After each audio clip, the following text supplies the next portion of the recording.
Welcome to MTM classes. हमने देखा chapter 1 में कोऑपरेटिव बैंकिंग के स्ट्रक्चर, इंडिया में वो कैसे इवॉल्व हुई, उसका स्ट्रक्चर क्या है, उसकी जनरल प्रॉब्लम्स क्या है और वो क्या बेनिफिट्स प्रोवाइड करती है इंडिया में। ठीक है, done, good. Now we are going to development banking in India, chapter number 2, banking and finance. Now how we will do this, I will read my notes first, then I'll explain in brief, and then I'll read them again. Okay. So, development banks. Development banks are specialized financial institutions. They provide a medium and long-term finance to the industrial and agricultural sector. The origin of development banking may be traced to the establishment of Social General pour Favoriseur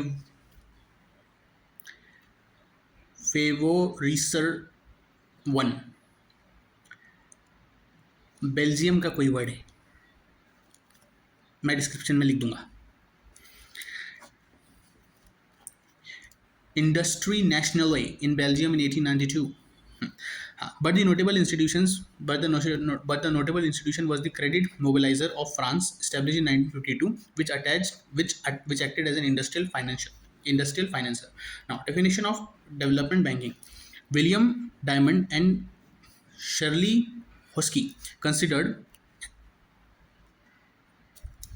industrial finance and development corporations as development banks. Fundamentally, a development bank in term lending institutions. Second point, the development banking may thus be defined as a financial institution concerned with providing all types of financial assistance, medium as well as long term, to business units in the form of loans, underwriting, investment and guarantee operations, and promotional activities, economic development in general, and industrial development in particular. In short, a development bank is a development oriented bank. Development banks are those financial institutions whose prime motive is to finance the primary basic needs of the society. Such funding results in the growth and development of the social and economic sectors of the nation. However, needs of the society varies from region to region due to differences were seen in its communal structure, economy and other aspects. Development banks are financial institutions established to lend finance money on the subsidized interest rates. Such lending is sanctioned to promote and develop important sectors like agriculture, industry, import, export, housing and allied activities. Features of development banks: it is a specialized financial institution. It is a specialized financial institution which promotes medium-term and long-term lending facilities. A development bank does not accept deposits from public like commercial banks and other financial institutions who entirely depend upon saving mobilizations. It is not just a term lending institution. It is a multi-purpose financial institution. It is essentially a development-oriented bank. Its primary object is to promote economic development by promoting investment and entrepreneurial activity in the developing economy. It ensures new and small entrepreneurs and seek balanced regional growth. It provides financial assistance to both private and public sector institutions. It aims at promoting the saving and investment habits in the community. It does not compete with the normal channels of finance, that is finance already made available by the banks and other conventional financial institutions. Its major role is of a gap filler, that is to fill up the deficiencies of the existing financial facilities. The motive of this bank is to serve public interest rather than earning profits. It works in the general interest of the nation.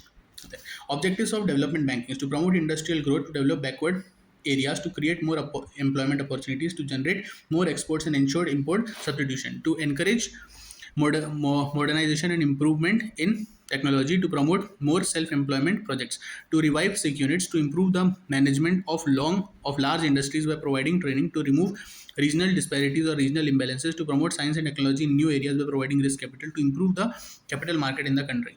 Functions of development banks in India. क्या क्या functions होते हैं?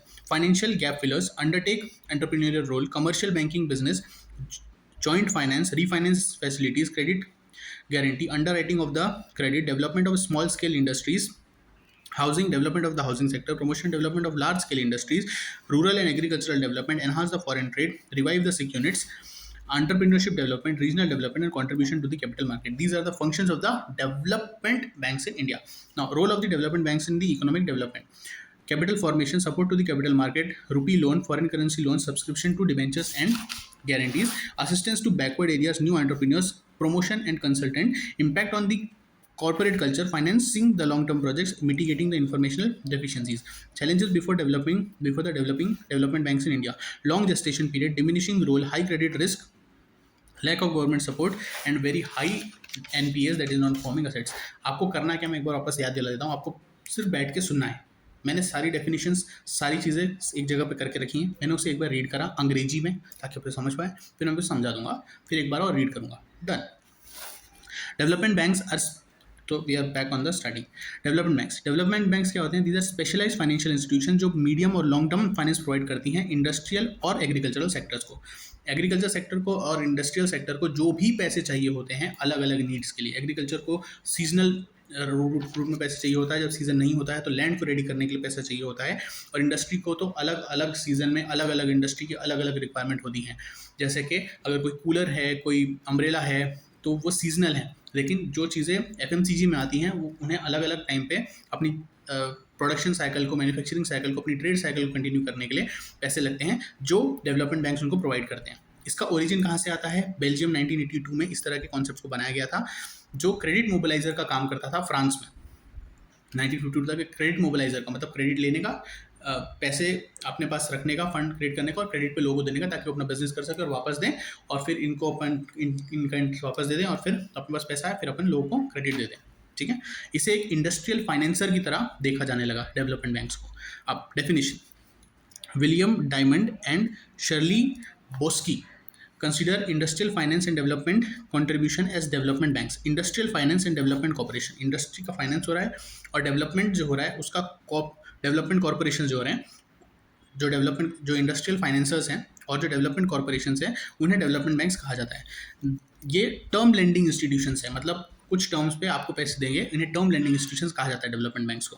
तो development banks may thus be defined as the financial institution concern with providing all types of finances medium as well as long term to the business units in the form of loans, underwriting, investments and guarantee institutions और promotional activities, economic development in general, industrial development in particular. In short, development bank is a development oriented bank. So ये क्या होती हैं? ये सारे type का finance provide करती हैं both long term and short term business units को, लोन के फॉर्म में, अंडरराइटिंग के फॉर्म में, इन्वेस्टमेंट के फॉर्म में, गारंटीज के फॉर्म में, प्रमोशनल एक्टिविटीज़ के फॉर्म में. इकोनॉमिक डेवलपमेंट और इंडस्ट्रियल डेवलपमेंट इनका मेन गोल रहता है. These are development oriented bank के बैंक भी ग्रो करे, इंडस्ट्री भी ग्रो करे, जिसको लोन दिया है वो भी ग्रो करे. Simple. Development banks are those financial institutions whose primary goal is to finance the primary basic needs of the society. Thus, funding results in the growth. Such funding results in the growth and development of the society and economic sectors of the nation. However, the needs for society varies from region to region due to differences where seen in its commercial structure, economy, and other aspects. Development banks are financial institutions established to lend loan financed on a subsidized rate of interest. Such lending is sanctioned to promote and develop important sectors like agriculture, industry, import, export, housing, and allied activities. What are the features of development banks? In a specialized financial institutions, एक छोटा सा point रह गया कि जो ये development banks हैं ये बेसिकली क्या करते हैं? फाइनेंस करते हैं नीड को ऑफ द डेवलपिंग वर्ल्ड्स. और ये जो सच फाइनेंसिंग है वो ग्रोथ में रिजल्ट करती है और डेवलपमेंट में रिजल्ट करती है of the society in general. और इसकी जो नीड्स हैं वो region to region, area to area differ करती हैं depending upon the economy and other aspects. अब जो डेवलपमेंट बैंक्स हैं वो फाइनेंशियल इंस्टीट्यूशंस हैं जो लेंड करते हैं पैसे on subsidised rate of interest, मतलब कम रेट ऑफ इंटरेस्ट पे एज कम्पेयर टू बैंक्स और अदर इंस्टीट्यूशंस, उससे कम रेट पे आपको इंटरेस्ट देंगे ताकि डेवलपमेंट हो सके आपका. इसमें हमारा प्रॉफिट थोड़ा कम होगा लेकिन ओवरऑल इकोनॉमी जो है वो ग्रो करेगी. ठीक है, जिससे agriculture, industry, import, export, housing, light activity सबका इंप्रूवमेंट होता है. ओके, नाउ फीचर्स क्या है? कैसे आप फीचर कैसे आइडेंटिफाई कर पाएंगे कि डेवलपमेंट बैंक्स क्या होते हैं? एक these are specialized financial institutions which provide medium and long term financing. These do not accept deposits from the public like commercial banks and other financial institutions which are entirely dependent upon capital on saving mobilizations. These are not just a term lending institutions, these are multi-purpose financial institutions. They are essentially a development oriented bank. The primary objective is to promote the economic development by promoting investment and entrepreneurial activity in developing economy. It encourages new and small entrepreneurs and seek balance of regional growth. It provides financial assistance to both private as well as public institutions. It aims at promoting the saving and investment habits in the community. It does not compete with the normal channels of finance already made available by the banks and other conventional financial institutions. It's a major role of a gap filler to fill up the deficiencies of the existing financial facilities. The motive of this bank is to serve public interest rather than earn profits. It works in the general interest of the nation.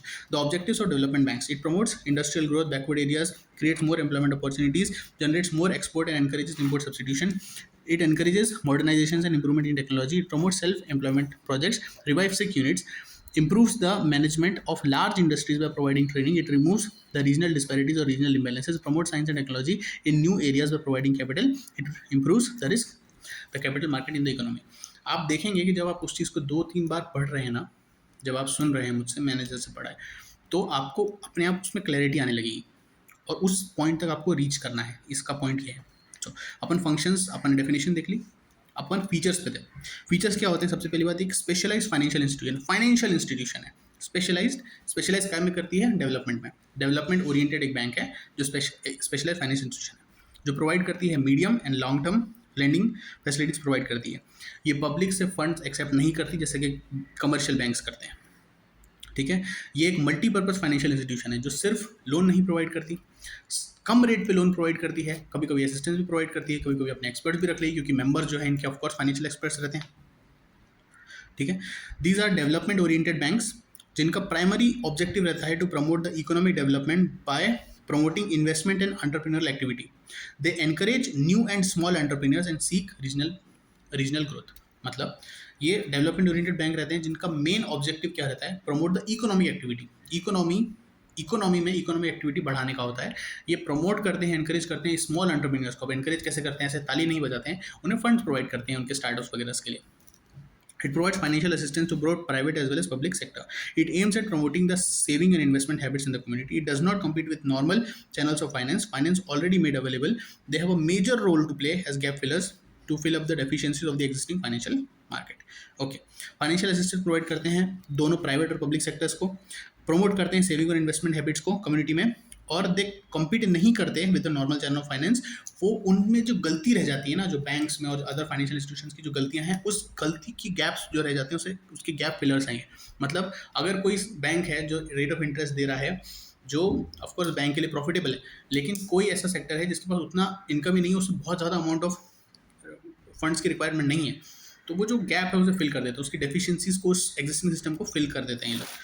Objectives of development banks क्या क्या होते हैं? Objectives, industrial growth को promote करना, backward areas को develop करना, employment opportunities create करना, देना नहीं, क्रिएट करना, generate more exports and encourage import substitutions, encourage modernisation and improvement in technology, promote more self employment projects, revive sick units, improve the management of large industries by providing training to remove regional disparities or regional imbalances, to promote science and technology in new areas by providing risk capital to improve the capital market in the country. Very simple, industry को बढ़ाते हैं, backward areas का development करते हैं, employment opportunities बढ़ाते हैं, export बढ़ाते हैं, इंपोर्ट सब्स्टिट्यूशन प्रोवाइड करते हैं, एनकरेज करते हैं मॉडर्नाइजेशन, टेक्नोलॉजी की इंप्रूवमेंट में, सेल्फ एम्प्लॉयमेंट प्रोजेक्ट्स को प्रमोट करते हैं, जो सिक यूनिट्स हैं उनको रिवाइव करते हैं। बहुत सारी ऐसी यूनिट्स हैं जो सिक हो जाती हैं, जिनका लॉस मेकिंग होता है, उनके मैनेजमेंट को चेंज करके बैंक्स, डेवलपमेंट बैंक्स अपना मैनेजमेंट डाल देते हैं और उसे रिवाइव कर देते हैं। ठीक है, improves the management of large industries by providing training, removes regional disparities और regional imbalances, promote science and technology in new areas, नए नए एरिया में रिस्क कैपिटल फाइनेंस करके साइंस और टेक्नोलॉजी को प्रमोट करते हैं, improves the capital market in the country. Now, functions of development banks in India. India में इनके क्या क्या फंक्शन हैं? सबसे पहले फाइनेंशियल गैप फिल, अब भी अपन ने देखा financial gap fillers. Undertake entrepreneurial role, entrepreneurial role को अंडरटेक करते हैं, मतलब ऐसी चीज़ करते हैं जो यूजुअली लोग नहीं कर रहे। इनोवेशन है, क्रिएटिव फील्ड है, creative in the sense not literally creative, but जो चीज़ यूजुअली नहीं होती वो चीज़ करते हैं ये लोग, उस जगह पर फाइनेंस प्रोवाइड करते हैं, रिस्क लेते हैं ये लोग। ठीक है, कमर्शियल बैंकिंग बिजनेस, एक कमर्शियल बैंकिंग बिजनेस है। जॉइंट फाइनेंस का बिजनेस है, फाइनेंस प्रोवाइड करने का है। रीफाइनेंस फैसिलिटी भी होती है, फाइनेंस के बाद refinance, credit guarantees, under writing of securities को अंडर राइट करना का मतलब क्या होता है? जैसे अगर आपकी सिक्योरिटीज़ हैं, आपने उसे पब्लिक के लिए इशू करा, तो एक अंडर राइटर क्या होता है? जो गारंटी लेता है कि अगर पब्लिक ने 100 सिक्योरिटीज़ है, आपने बोला कि मेरे को 100 के 100 सब्सक्राइब चाहिए, उसने गारंटी ली कि मैं जितनी भी डेफिशिएंसी रह जाएगी मैं वो सारी खरीद लूँगा। मतलब हो सकता है कि 90 को पब्लिक ने ली, 10 रह गई तो 10 अंडर राइटर लेगा। हो सकता है पब्लिक ने सिर्फ 12 ही खरीदी और बची हुई 88 किसको लेनी पड़ी? अंडर राइटर को लेनी पड़ी। उसे कहते हैं अंडर राइटिंग सर्विसेज। तो डेवलपमेंट बैंक्स कई बार अंडर राइटिंग सर्विसेज प्रोवाइड करते हैं, और ये कंपनीज क्यों करती हैं? क्योंकि उनको अपना पोर्टफोलियो अच्छा रखना पड़ता है, इसलिए वो अंडर राइटिंग लेती। वो इतना रिस्क नहीं ले सकती कि अंडर परफॉर्म कर गया उनका IPO, वो रिस्क नहीं लेती। Development of small scale industries, development of housing sectors, promotion and development of large scale industries, agriculture and rural development, enhance the foreign trade, revival of sick units, अभी देख revival of sick units, entrepreneurial development, very simple, regional development कैसे? जिस भी area में economic activity बढ़ती है वो area develop होने लगता है। जैसे कि यूपी में अभी 3 या 2 नए हाईवेज बने हैं, जैसे जैसे आप देखोगे कि उनकी हाईवेज बढ़ने लगेंगे, रोड कनेक्टिविटी अच्छी हो जाएगी, वहाँ पे ऑलरेडी रीजनल डेवलपमेंट चालू हो जाएगा, क्योंकि वहाँ पे इकोनॉमिक एक्टिविटी बढ़ जाएगी, लोगों का स्टैंडर्ड ऑफ लिविंग धीरे धीरे बढ़ जाएगा। Contribution to capital market, capital market में कंट्रीब्यूट करते हैं। वेरी सिंपल टू अंडरस्टैंड, एक बार रीड सुन लोगे समझ में आ जाएगा। Then role of development banks in economic development, अपन अभी इसमें देखा कि इकोनॉमिक डेवलपमेंट रीजनल डेवलपमेंट में इनका एक रोल रहता है। तो वो रोल क्या रहता है, कैसे कैपिटल फॉर्मेशन, कैपिटल फॉर्म करते हैं, कैपिटल प्रोवाइड करते हैं, support to the capital market, capital market support कैसे करते हैं, कैपिटल मार्केट क्या होती है, flow of market, flow of money in the market, तो उसको सपोर्ट करते हैं, rupee loans, foreign currency loan, subscription to debentures and guarantees, assistance to backward areas, promotion of new entrepreneurs को प्रमोट करते हैं, promotion and consultant, impact on corporate culture, financing long term project जिसमें कोई risk नहीं लेता उसमें ये risk लेते हैं, मिटिगेट द इन्फॉर्मेशनल डेफिशिएंसीज को मिटिगेट करते हैं। इन्फॉर्मेशनल डेफिशिएंसीज क्या होती है, मिस इन्फॉर्मेशन हो जाती है, कई प्रोजेक्ट्स का बैड रेपुटेशन हो जाता है, इस वजह से उन्हें फाइनेंस नहीं मिलता, उन्हें ये फाइनेंस करते हैं। लेकिन ये तो अच्छी बात हो गई, अब कुछ चैलेंजेस भी हैं इसमें, जैसे कि long gestation period, waiting period जो होता है इनका, जब आप वहाँ तक पहुँचे और आपके पास लोन आने तक, पैसे आने तक एक जेस्टेशन पीरियड बहुत बड़ा होता है। डिमिनिशिंग रोल, इनका रोल बहुत डिमिनिशिंग है, क्योंकि नए बैंक्स, कंपटीशन बहुत ज़्यादा है, लिबरलाइजेशन हो चुका है इकोनॉमी का, नए नए बैंक्स, नए नए सर्विसेज, नए नए investor, foreign direct investment India में आ रही है और फाइनेंस में घुसने की कोशिश कर रही है, इसलिए एक डिमिनिशिंग रोल है इनका।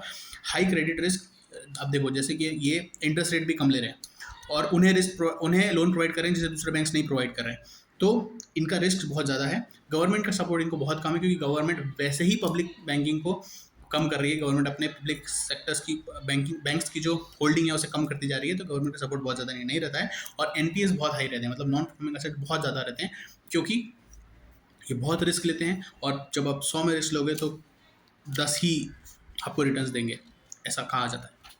सो on that good note, on that positive note, see you on chapter 3।